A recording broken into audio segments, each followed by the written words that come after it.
Tanpa keduanya sadari, Freddy yang dianggapnya polos dan tak berbahaya, kini justru mulai menyusun strategi. Dengan uang yang ia punya, Freddy dengan mudahnya mendapatkan kunci duplikat agar dapat masuk ke rumah Kainas.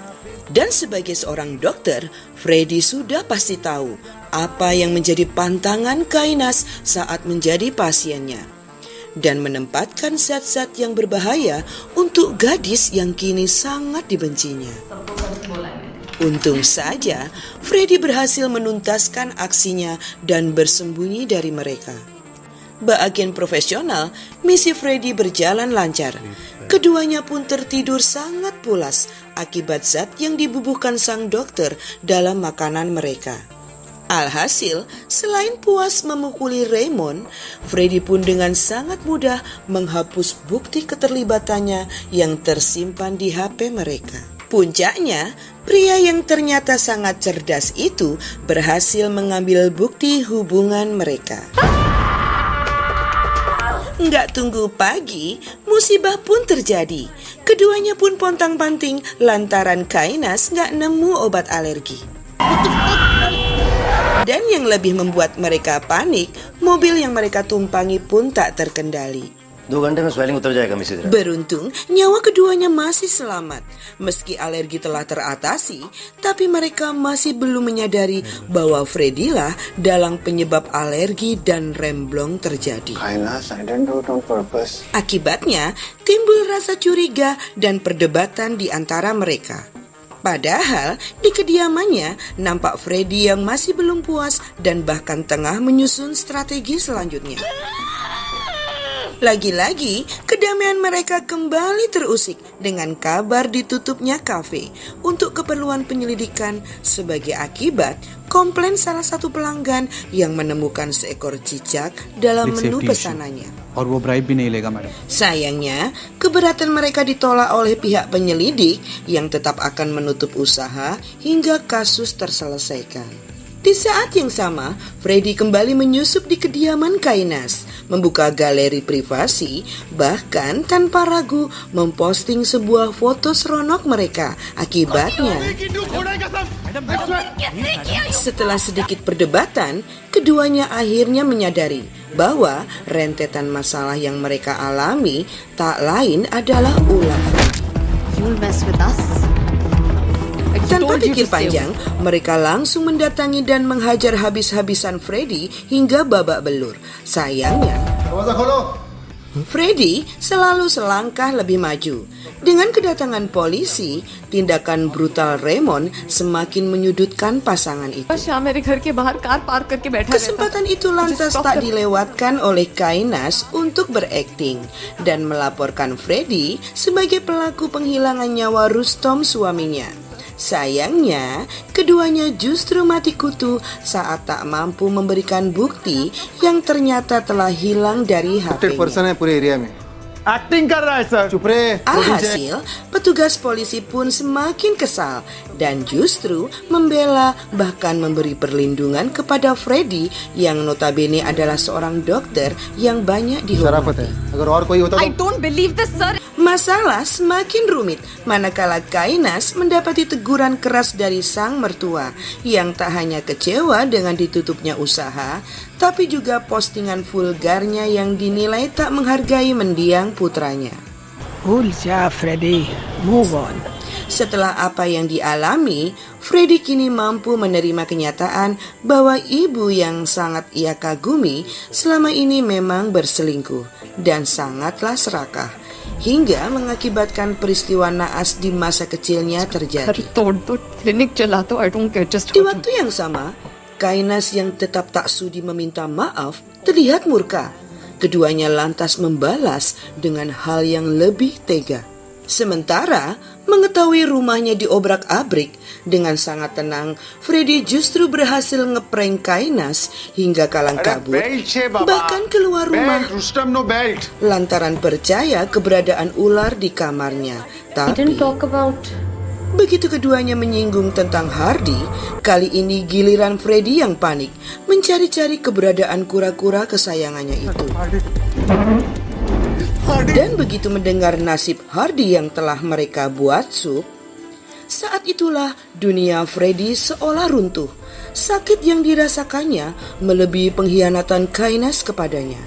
Kita beralih pada Kainas dan pacarnya yang kini menyadari betapa bahayanya Freddy bila tak mereka singkirkan. Terlebih Kainas yang tahu persis betapa sayangnya Freddy pada kura-kuranya itu. हर कोना CCTV से कवर होना चाहिए. Keduanya pun lantas memasang CCTV di seluruh bagian rumah, bahkan mengira sewaktu-waktu mereka bisa menjebak Freddy yang dengan mudah bakal mereka habisi. Kita kembali ke kediaman Freddy yang tak lantas berdiam diri, meski Hardy telah pergi. Entah untuk tujuan apa, pria itu lantas menyuruh pegawainya untuk membersihkan kediamannya di Karjat dan meminta pegawainya tersebut cuti selama seminggu. Tak berhenti sampai di situ, Freddy pun lantas kembali mendatangi lokasi hilangnya nyawa Rustom dan menemui tunawisma yang biasa tidur di area itu. Dengan memberinya uang, Freddy berhasil membuat tunawisma itu berbohong di hadapan kepolisian. Dengan keterangan palsunya, tunawisma itu mengaku sedang buang air kecil saat peristiwa naas itu terjadi. Lantaran dihantui rasa bersalah, barulah ia datang melapor dan memberitahu nomor plat mobil pelaku. Rupanya sobat, dengan pengakuan bapak tunawisma itu, Freddy memang sengaja membiarkan pihak petugas datang mencurigai mobil miliknya.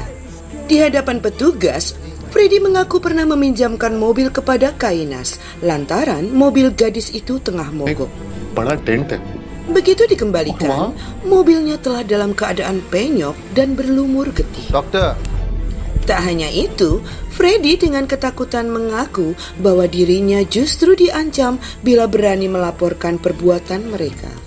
Jelas saja, dengan aktingnya yang luar biasa, petugas yang sejak awal telah simpati kepadanya kini semakin percaya, apalagi dengan perilaku kasar Raymond yang pernah nyata-nyata mereka pergoki. Bahkan, petugas itu pun justru terenyuh dengan nasib Pak Dokter yang harus kehilangan kura-kura kesayangannya akibat ulah Kainas dan Raymond. Di saat pasangan itu tengah berpesta, telepon dari kepolisian yang menyuruh mereka segera datang tak urung merubah suasana menjadi tegang. Apalagi begitu menyadari semuanya adalah akal-akalan Freddy, keduanya hampir lepas kendali. Pasalnya, dengan bukti di tangan Freddy, mau nggak mau permainannya harus mereka ikuti. Suitcase bhi le aana please. Bahkan dengan membawa koper permintaan Pak Dokter, keduanya pun menyetujui bertemu Freddy jauh-jauh ke kota Karjat demi sebuah kata maaf yang selalu dimintanya. Menyadari Karjat adalah area pertanian yang sangat jauh nan sepi, justru di tempat terpencil itulah Raymond dan Kainas telah berbulat hati dan tak sabar ingin menghilangkan nyawa Freddy. इधर ही बात करनी है. Adegan selanjutnya nampak Freddy yang menyambut ramah kedatangan mereka. Keberadaan pistol di ruangan itu lantas dengan cepat dimanfaatkan Kainas untuk menghilangkan nyawa Freddy yang sangat ketakutan dan memohon maaf kepada mereka. Please. नहीं Yadav sir. Berbeda dengan Kainas, jangankan meminta maaf, yang ada gadis itu justru menghina Freddy dan memastikan akan bernasib sama dengan mendiang ayahnya, melakukan bundir lantaran kesepian dan tak pernah dicintai. Tiba-tiba, lagi-lagi Kainas masuk dalam jebakan Freddy. Sayangnya lagi, kesombongan dan serangan Raymond pun ternyata tak berfungsi. Di saat yang sama, tim kepolisian tengah mencari keberadaan mereka di kediamannya. Kita balik di situasi Kainas dan pacarnya yang tak berdaya di tangan Pak Dokter. Keduanya tak menyangka bakal menerima bumerang akibat kebohongan dan hinaan mereka. Beberapa kali, sang dokter menyayangkan tindakan mereka yang tega menghilangkan nyawa Hardy. Di saat pria itu mulai merelakan mereka dan berdamai dengan dirinya. Freddy pun lantas memberi kesempatan Kainas untuk berbicara, yang langsung membela diri dan menuduh Raymond lah pelaku penghilangan nyawa Hardy. You said we were soulmates. Tak hanya itu, Kainas pun terus merayu, mengaku sebagai belahan jiwa hingga ngajak sang dokter mulai bercinta lagi. फिर तो चांस देना चाहिए. Hebatnya, Freddy masih memberinya kesempatan dengan meminta agar Kainas mau membuktikan bahwa dirinya memang bisa bermain selo. Sayangnya, rupanya semuanya hanya mau kondo.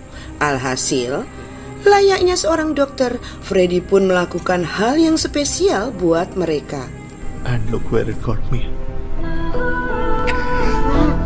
सही कहते. Sorry sir, kept you waiting. Tanpa anestesi, keduanya harus sekarat kehilangan seluruh gigi, bahkan dikubur hidup-hidup oleh Freddy, tanpa iringan doa, melainkan joke yang tanpa makna. एक joke सुनो. Still love you. Apesnya lagi, keduanya pun ditetapkan sebagai tersangka setelah pihak kepolisian menemukan bukti berupa CCTV yang memperlihatkan upaya Kainas dan pacarnya yang tengah kabur bersama koper di tangan mereka. Film pun berakhir dengan misi Freddy yang ditutup sangat rapi. Semoga sajian kami bermakna bahwasanya terkadang cinta tak selalu kita dapatkan dari orang lain. Dengan begitu, tenangkan hati, masuk ke dalam diri, karena disitulah kita akan bertemu ketulusan dan cinta sejati yang selama ini mungkin telah mati-matian kita cari. Sinema Nyonya pamit undur diri. Terima kasih untuk semua support sobat. Sukses selalu dan bye-bye.